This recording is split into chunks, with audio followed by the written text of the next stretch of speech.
kan sem nak lung ron kunom leng le van na zatil te in ho van hai lo lung thin khat te zinga si se zana si se kan chu ji kan dir ji ton anom khun ko kan chan te hi phing le tang rol zu thlai mai le kan tol nak kan ni nu vial te phil lai lo ti rim lai lo kan ni chim lai kan chan chung in an khat ti nga hring lung dum ti le zu thlai mai nin nem zo len ti liao ma te war kai ai jang lai e twang ra sur nu thai jing tin le la hring dil de tu lung al ha kun ai mo al ha ai mo kuk ti ra hoi do ti he tum tha ni rung her lo lo bin kan le cha la sem na lung ron quan do say the kill me na him lo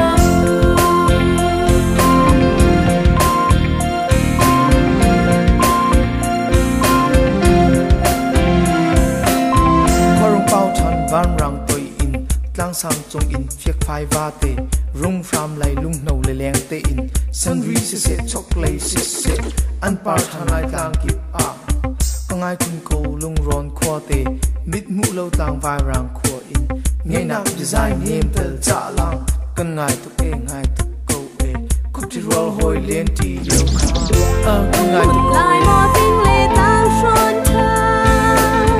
kan le liao ni bang bang liam du song a rung dol than ai ra lai e mit kha bin na chuan ko lung ron kwa ko chua moi ting liang bang lung an leng to le kan ngai theo ra hoi bo the kan than ni rung her lo lo bin kan le cha la se na lung ron quan do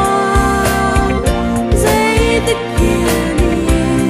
na him lo se na lung ron come on dây tích kia ni na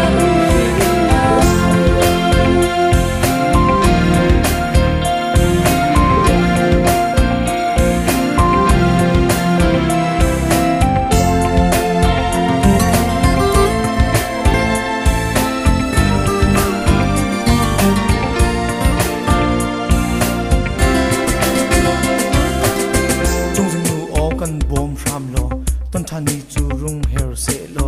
hawan hai lo chatil kut in hoi lun se se hoi thar se se kan ti kan kal ti lai lung ron khonom len lam zo le darial din ti kan lam theu ton tang chung ke the ram lak khulu kan lam to ke lam tu ko e zetik phil ni kho lo an khat ti nga